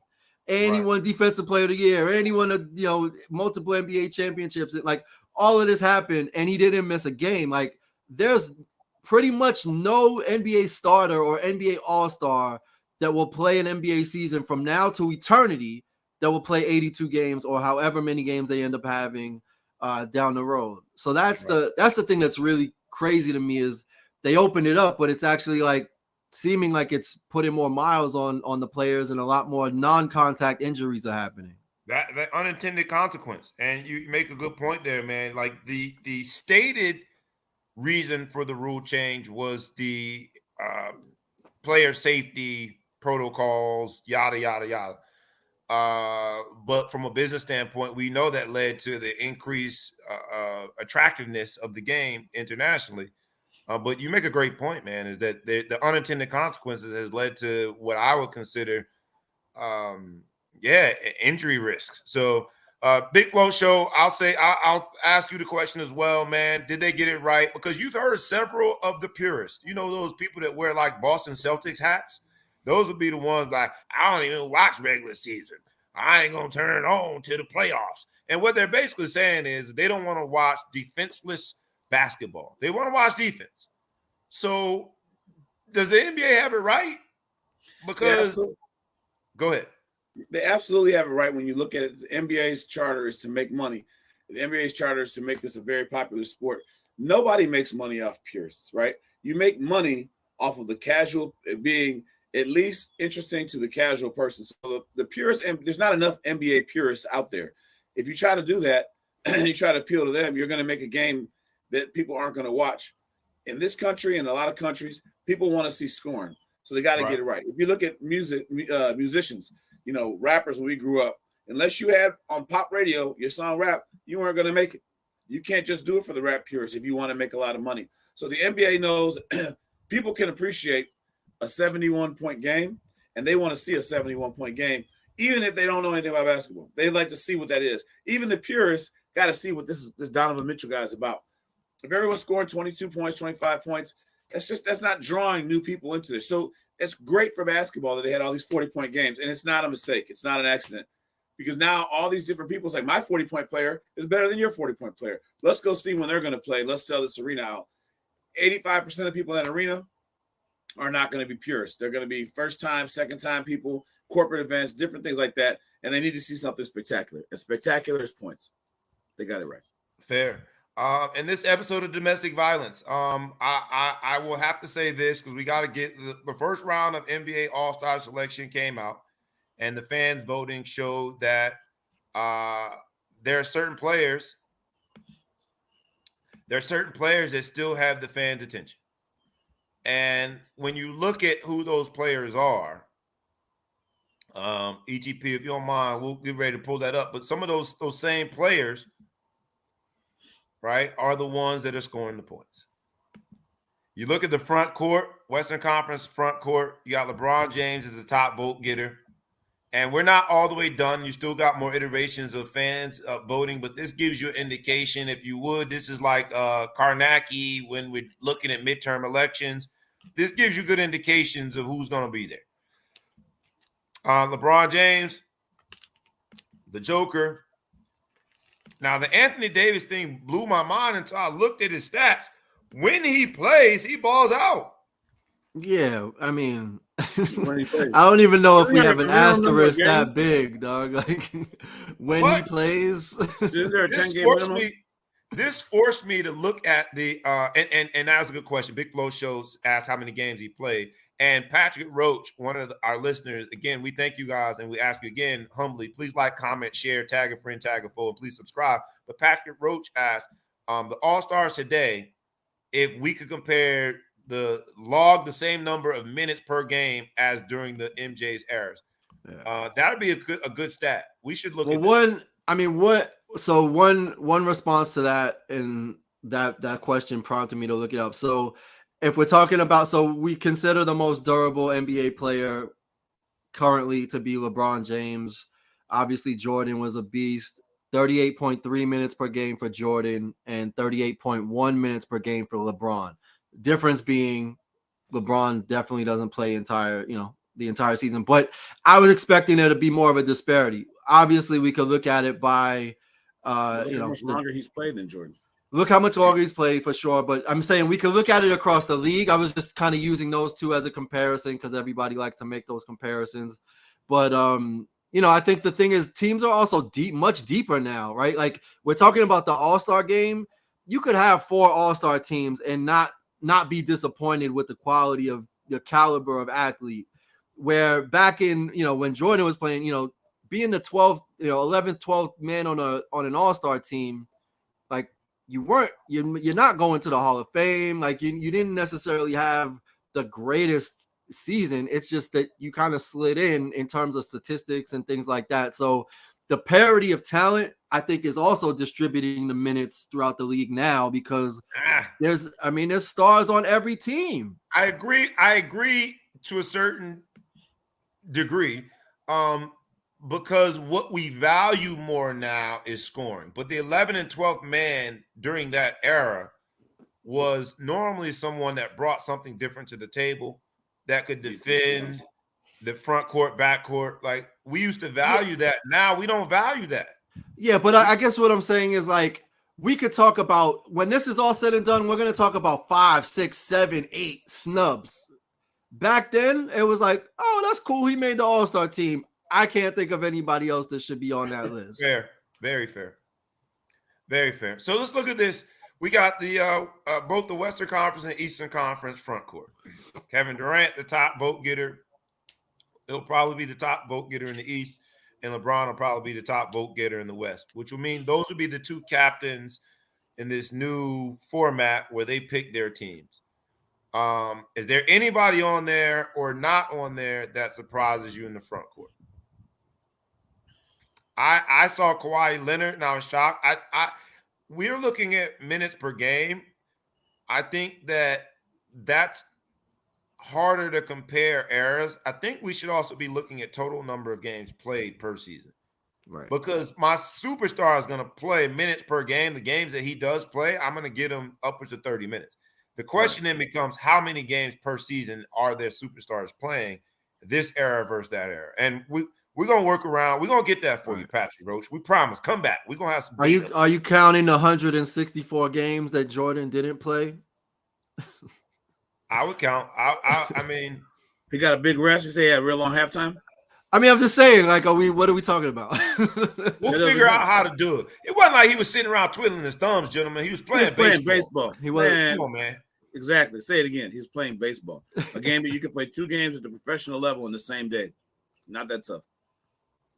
Look, man. Look, I'm gonna just let you know. You ever give me another sport? That's a pretty rock solid. That's a rock solid. That's a rock solid argument that is limited and not. They don't even run track. All Heaton one day when all the sacrifice going into playing in the minor league. When you give me money, I'm not gonna be on the city bus no more. So the man made sacrifices too. But he bought the team a bus. He bought them a bus. I digress. That bus was sexy. You went from a private jet to a bus. It's a bus. By choice. Man, let's get back to this topic. You ain't getting me into this today. What do we think? I'm just saying 164 games. Hey. Who's missing from here that we think? We got it all good. Because I was shocked to see Kevin Looney, and it shows you that I was just saying we got to Looney. We're like, man, we're at Looney now? But it's the front court. What do you even consider front court? It's positionless. Andrew Wiggins is not a surprise. As we've shown here on the Ball Hawk Sports Talk, he's a dog. Anybody else? I didn't think so. Let's go. I honestly, when I looked at this, because you got Nick Claxton on the East Coast front court, like when you start getting to those numbers or those names, I would put Jared Allen, people that probably should be on there. Let's look at the backcourt. One thing I will say about the front court is I'm happy to see a rookie get some level of, with Paolo Banchero getting some love in there. Given that there's so much talent, I think it's impressive that you see a rookie getting some votes. And he's been balling. Let's go ahead and also acknowledge it. I messed around with his name and where he's from, and he team light skin, that nice curly hair, but he been out there balling. Yeah, that's Shelton Jordan makes a good point. Brandon Ingram, I don't think he was on that list. That's a good call. I mean, I know he hasn't played much, but he should definitely be there over Andrew Wiggins.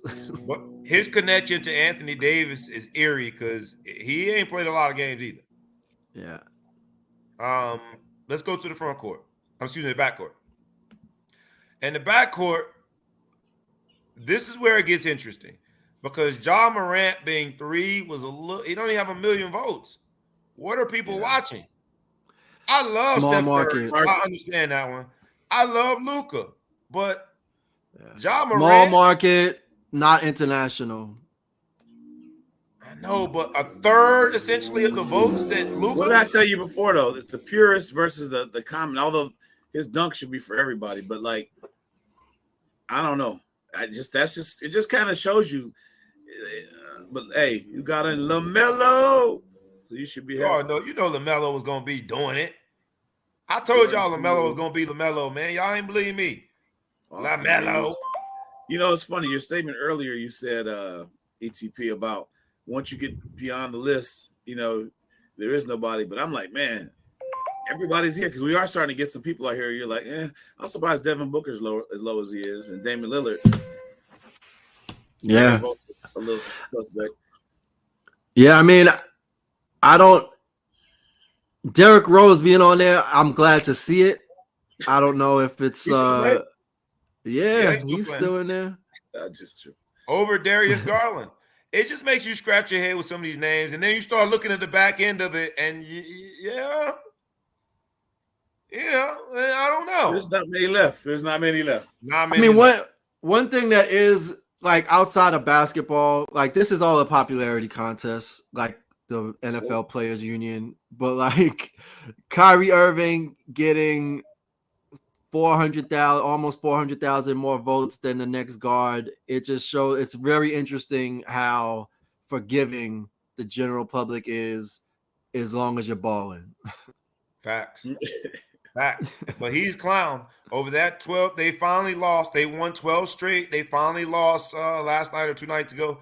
But if you look at his numbers over that time frame, he is absolutely balling. My man Cheeky Black says Westbrook is too high on that list. But I mean, Westbrook beat us. I'm a Miami Heat fan by himself. No LeBron, no AD. It was Russell Westbrook and the Pips, and he clowned. I mean, he's still, the funny part is my boys in my group chat. We always go back and forth, the suburban group chat, all these brothers, and they tried to clown me, but I'm like, yeah, it was without LeBron, it was without AD, but it was still versus a first ballot Hall of Famer. Miami ain't got no first ballot Hall of Famers. I don't think Jimmy Butler's a first ballot. First ballot? No, but based on your criteria, Tyrese Halliburton is a superstar.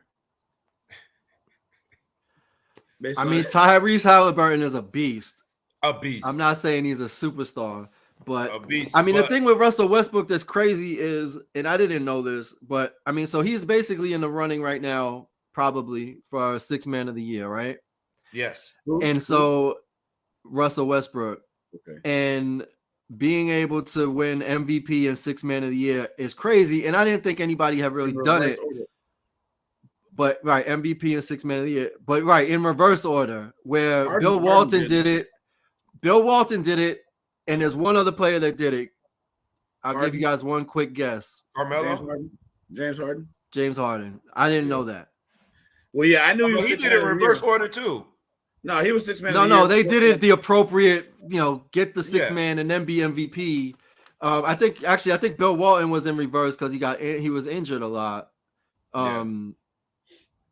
But Westbrook is just because that's how he's fit into the system, I guess. Finally, Well, it's interesting to see the NBA All Stars. We'll see. This is just the first round, so you still got time to make your voice be heard. Should be a good All Star game, man. Where's All Star this week? This year? I don't even know. It's funny. I haven't seen ads about it yet, and we are in January, so we're getting close. We got to figure out what All Star is. Maybe we'll just record on site an All Star game. That's the NBA All-Star news. First voting. We'll see. In domestic violence, everybody feels as though every year that there's someone that got shunned, and there will be somebody that unfortunately didn't make this list, and that's just the nature of the game, man. But there are a bunch of, and they are the purists, people who will not be watching until after at least All-Star because of the defense. And that's always interesting to me. But it also connects us to what we got to at least discuss quickly is the college football playoffs. Because that too, you look at the bowls, it looks like even in college football, people ain't playing defense no more. But the first game, TCU at Michigan, TCU, this was the Fiesta Bowl. TCU was the overwhelming underdog. The overwhelming underdog. And yet, somehow, some way, they handily beat Michigan. The final score showed a good game, but TCU looked like they were in control from beginning to end. Michigan didn't quit, but and made it a one-score game at one point, but it never really looked as though Michigan was going to win that game. Is this more about TCU, or is Harbaugh finally getting to the point where he's got them good enough to not be good enough? And I said that about Brian Kelly at Notre Dame. Yeah, you're the all-time winningest coach. Yeah, we were in the mix and in that Final Five as you went into the conference championship weekends. But it always seemed that Brian Kelly had Notre Dame good enough to just not be good enough. And I'm wondering if Harbaugh is the same way. He has slayed the dragon 2 years in a row and won the Big Ten. He's gotten that monkey off his back with his rival, Ohio State. He took a team to the playoffs this year. Now, granted, he had an injury with probably the most dynamic player on his team, the running back. But to be dominated after being the overwhelming favorite in that game, what does that say about Michigan? And are we seeing the beginning of the end? Because you know Indianapolis is going to call Harbaugh. You know there are going to be NFL teams that have Harbaugh on line one. Do we see a future of Harbaugh staying at Michigan? And did that game sort of cement it's finally time for him to move on? Quick answers as we get in and out of this segment. I'll start with you on this one, Big Flow Show. All right, first one, Harbaugh's gone, and I think it's this year. He wanted to leave last year. Some people get passes. It's like they never talked about the fact that he tried for the Minnesota job, and he just didn't go because they didn't offer it to him. So he's gone this year. I think that, either Denver or the Colts. I think the Colts is actually a great one right there because I think he finished his career at the Colts too. He did. He's in their Ring of Honor or whatever. He's in their Ring of Honor. So I see him as the next Colts coach, and maybe Jeff Saturday could hang on and be the O-line coach or something. But he's gone. I would disagree with you about the dominance. So if you really look at it, what was the final score? Was it was a one-score game, correct? Yeah. I mean, that touchdown that J.J. McCarthy threw, I feel like the kid was in. And then they have a weird fumble that wasn't really forced. It was a mishandling of the ball on the one. That's a 7-point swing. He threw another pick six in the end zone, right? Which bad throw on his side. Again, people may or may not personal friends of the family. So, I love the kid. I don't want to be biased, but he threw a pick six in the end zone. That's a 14-point swing right there. They could have scored at least a 3 or at least a 10-point swing because they were in there. So for you to lose one score and have 2 touchdowns, in essence, that could have been, I don't want to minimize the takeaway, but I would just say that, I don't think that shows dominance from the TCU side. That's just me. But the first play of the game when Michigan ran the long run, and people have been all week questioning whether or not this 3-3-5 defense could stop the run. I thought it was going to be a dominating performance by Michigan. And I felt after watching the game, while the score is the score, I just felt like TCU was never in jeopardy of losing that game. And if you feel that way, that to me is a form of domination. But I could be wrong. ETP? I mean, I thought it was dominant, But then I think towards the end, Michigan started turning it on. I thought that there was definitely a chance that they were going to be able to bring it back. I thought the coaching decisions, like just the fake onside kick, I thought that was smart, and being able to prevent them from actually returning it. If the defense had come up in that last series, Michigan could have taken that game. So I don't think it was definitely in the bag, but Michigan had to play catch up, which they did really well towards the end of the game. They did, but the defense just couldn't hold them in that last series, and that was ultimately the decision. And all the controversy around when he should have used the timeouts to save the clock. If the defense isn't stopping, and saving that clock doesn't matter. Or trying to stop the clock early versus later. No, you good. I would say this, man, because that game, and Big Flo, you've been accused of being a homer when it comes to the Big Ten, but I ain't gonna put your name out there. I'm just reading the comments. Say, man. You got a lot to say. You really just want to talk about the Green Wave or nobody wants to. Only reason I want to talk about them is because USC lost. I want to talk about their loss. I don't want to talk about their win. Hey, shout out to Tulane though, man. Any day that USC loses is a good day in the Irish world. But shout out to the Green Wave, man. That was a good game. They came back in inexplicable fashion. USC fans were sick. There's no way they should have lost that game. But that's what makes the bowl games exciting. We talked about the opt-outs and all the people not playing. What I thought was most remarkable in the bowl season was how many of the top prospects that called themselves Crimson Tide went out there and played, despite the fact that in the grand scheme of things, that was low reward game. Wasn't a college football playoff. They went out there and dominated. Nick Saban has something more than just recruiting. Nick Saban has something more than X and O's. He's got something. You don't think NIL has anything to do with that?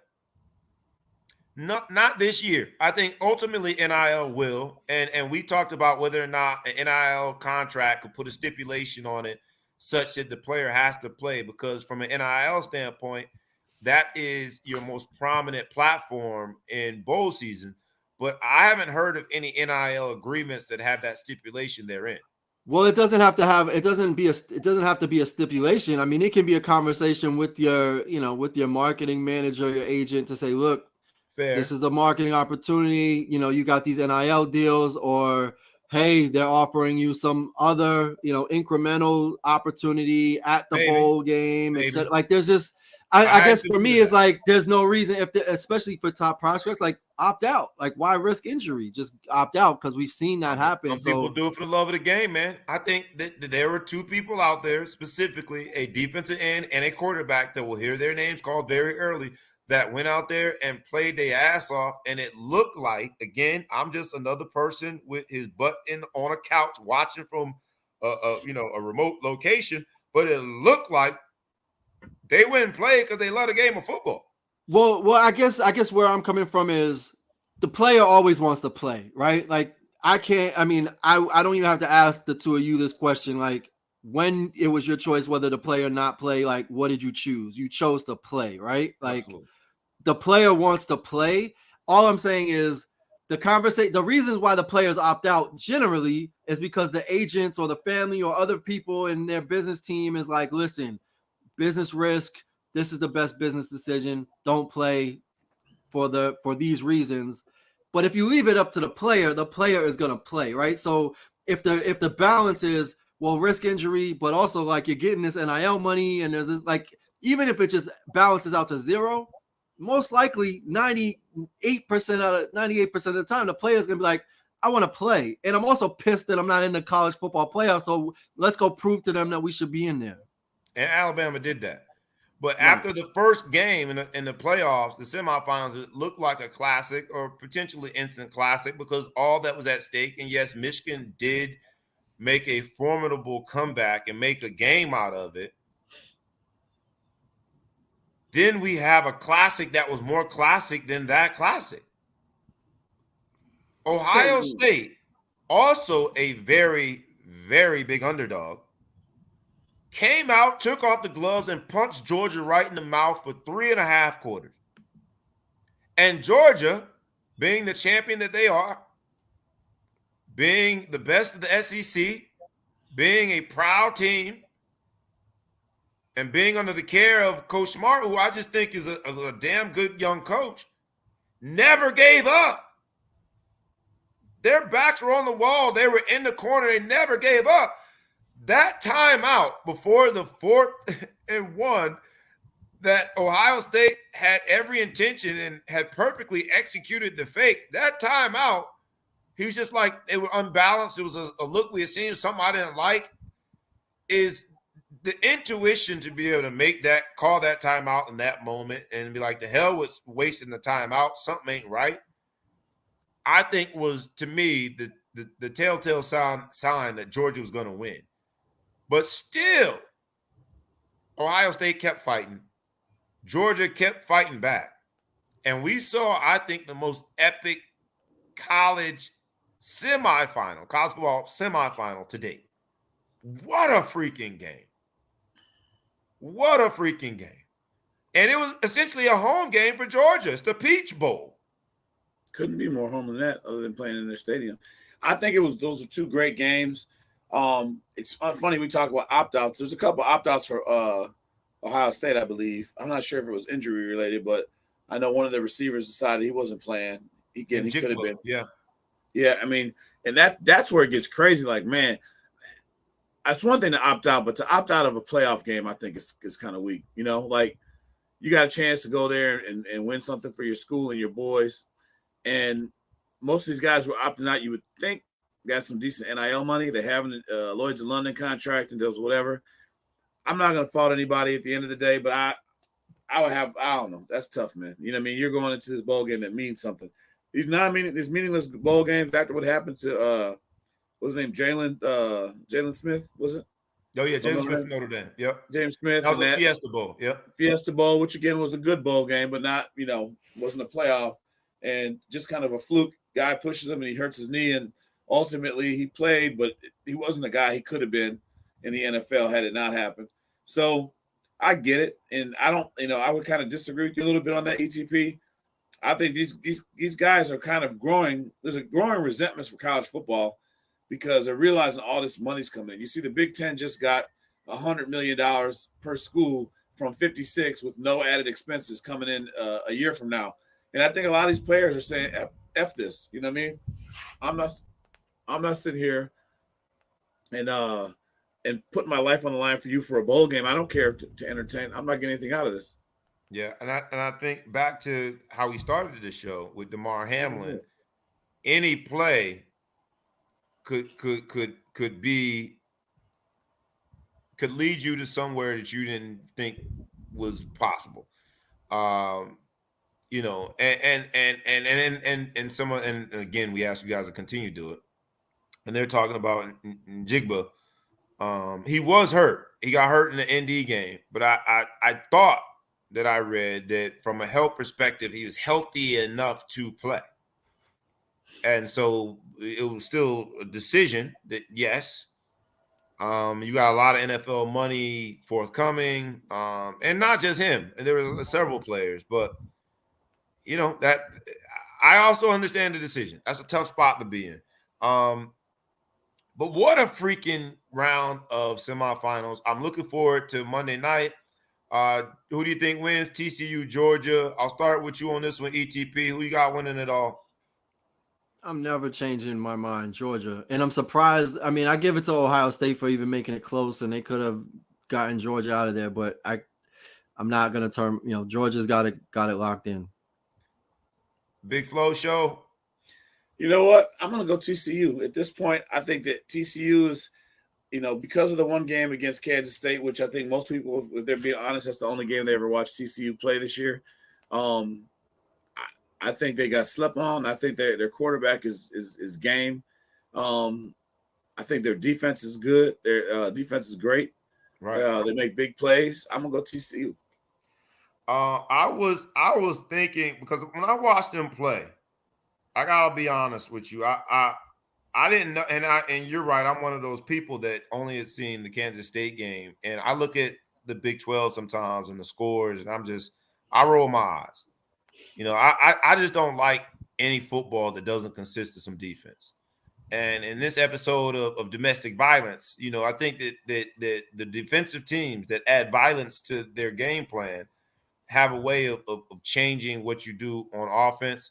And that's why I'm going to give a slight edge to Georgia. But in addition, a guy who was a walk-on who might be 137 years old when he goes into this fight on Monday night, Stetson Bennett. He a winner, man. He's a winner. I look, will he play at the next level? I don't know. But he'll be the freaking, mark my word, he'll be the senator in Georgia at some point. I would have voted him over Herschel Walker this year. The dude's a winner. I don't know how he does it. He's a winner, so I got to pick Georgia just because of those two things. Just imagine if he went to Notre Dame. Then he'd be president. Walk the door. How dare I not walk through it? Here come the Irish. So Notre Dame just picked up that Wake Forest quarterback. Yeah, that's interesting, man. I'm happy. I tweeted it. Cool, but something seems odd about college football. It is definitely free agency. Look, we benefited from his decision. So go Irish. There's some other college stuff we're going to get to real quickly. Then we're going to get out of here, man. Because recruiting is really the linchpin to how these teams end up where they are. That's what makes TCU such an amazing story, is because they don't compete normally with the same recruiting prowess as the other three teams that were in the college football playoffs. But there's a recruiting story this week that blew my mind. And it's a rumor, but how dare we not share the rumor? An LSU recruiting specialist, along with the wide receiver who had said he was coming back, a Butte or whatever. And I'm waiting on my man Chufu Jordan Shelton. You've been LSU everything.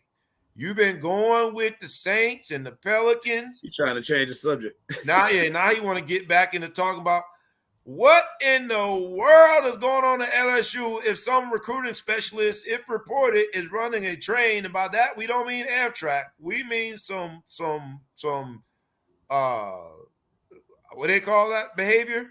Some extracurricular, questionable behavior where there are the morally numbers bankrupt. What do you want to call it? Morally bankrupt, but that's taking recruiting to a whole nother level. So we'll leave it there. I ain't gonna make nobody implicate themselves and talk about what they did in college or what they didn't do and what they read or what shows they watched, the extracurricular shows. But to be reportedly running a train with a player, somebody lost. For those of you not familiar with the word train, there was two coaches and a player with their head of recruiting doing allegedly playing naked twister. And I want to know who broke the story, because I haven't heard any accusations of assault, which I was thinking are going to come next. And then they put the young lady's business out there and said she's been known to do this before, which told me, why did you hire her if that's not why you hired her? No, that is why they hired her. If indeed that's true. But I hope that that's not true, man, because you don't want – there's such a thin line, and that's where this NIL and all of this transfer portal stuff and recruiting in general, how it's become big business. It's such a thin line. So we're making light of it because it's just a rumor. But you got to be careful, man. Don't put your job on the line and your reputation and just your morality online for recruiting. Don't put it on the line. The things that aren't rumored in college football, Chris Beard, who was, and this is the part where let me just go ahead and pivot a little bit. We named the show Domestic Violence for two very specific stories. When thinking of domestic violence in the most general terms. Now, we do what we do, as always, the Ball Sports Talk, and we took domestic and we took violence and we did what we did with all of the stories in today's episode. We'll end with the two stories that are traditional cases of domestic violence. In no way whatsoever do we condone domestic violence. in no way whatsoever do we try to make light of it. If you are the victim of domestic violence, while there are a lot of 800 numbers out there, please know that we sympathize with your situation and pray for you to get out alive, healthy, and on to a better and healthier relationship. I'll start there. Chris Beard, who was the University of Texas basketball coach, was suspended initially, indefinitely, and yesterday fired. 911 was called to his home, and his fiance, in the report, now she's denying it, but the fiance at the time called 911, and it was reported that there was evidence that Chris Beard, had choked his fiance. Texas has now fired him. Dana White, it wasn't reported, it was recorded. And Dana White's wife, who, let's call her Mrs. White. I don't know her name, so I'll just say his wife. His wife strikes him first, and then Dana White strikes back and knocks her down to the ground. Growing up with three sisters, and I've said this here on this show, our message about domestic violence is that as human beings, we all should keep our hands off one another. The blank check that for generations, it has seemed to exist, that men have been told, no matter what, don't hit women back. You can't assume that everybody is wired that way to adhere to those principles. And so I say people shouldn't hit people because you don't want to be in the situation. So we'll see what happens. Dana White is big business. Dana White is connected to all of these networks, and MMA and what he has done with the UFC is big business, multi-billion-dollar business at this point. But to see it captured on camera, recorded, how dare I not get flashbacks of Ray Rice? Ray Rice never played another down in the NFL. Him and his wife, I think, are still together. Ray Rice, his entire life ended in that moment. And we'll see what happens with Dana White. Is that fair? That I don't know if either one of you wanted to weigh in. I don't want to put you on the spot, but I know that they're probably go ahead. I'll say owners are not held to the same standard by a long shot of what's going on. I mean, look at Robert Kraft and Deshaun Watson. I mean, Robert Kraft is like, nothing happened. What are you going to do? So I think if you make the compare, that's not apples to apples, but as far as how quickly it just kind of disappeared, it is. I think in this situation, he got on there. He said he was drunk. He didn't look like a guy who was sloppy drunk, but he said he was drunk. His wife did hit him first. Never been in a domestic violence situation. Never had anyone really close to me. I should take that back. I have had that, but I don't know. I never understand what makes a man hit a woman, but I don't understand what makes a woman hit a man either. So it'll blow over. He's in a fighting sport where he's the owner. They're not going to make him not the face of it. I think it's very unfortunate. I don't care to find out more about the story, but I think it's unfortunate that happened to either of them. But again, I don't want my son to ever hit his wife or his girlfriend or whatever's in his life. And I also don't want my daughter to ever hit the man in her life. So I'll leave it at that without passing a final word on it. ETP, no need to weigh in, but I want to make sure I gave you the space. Domestic violence is a real thing, man. And we find out a lot of times too late. We find out after the story is tragic, that it's been an ongoing, existing thing in people's relationships. So before I pass it to you, I'll just say that if there are any signs of it, if someone has showed you that they're willing to raise their hand, that means that they are willing to do so at any point. And just be careful. My plea to people that are involved in those situations, whether it's a man being hit by their woman or a woman being hit by their man, and this is 2023, so let's take genders out of it. Anybody in any relationship being hit by the other person is something that is strongly concerns me. And so in this episode of domestic violence, we'll end it there. And I see the people weighing in. Please continue to like, comment, share, tag a friend, tag a foe. But also, if you know someone that is involved in any relationship that could be mildly or moderately described as a domestic violence situation, I beg you to first speak to them and let them know that you're going to try to get help for them. But if indeed they don't know that they need help, because that is what the battered wife syndrome is all about. That theory is about people not knowing that they need help.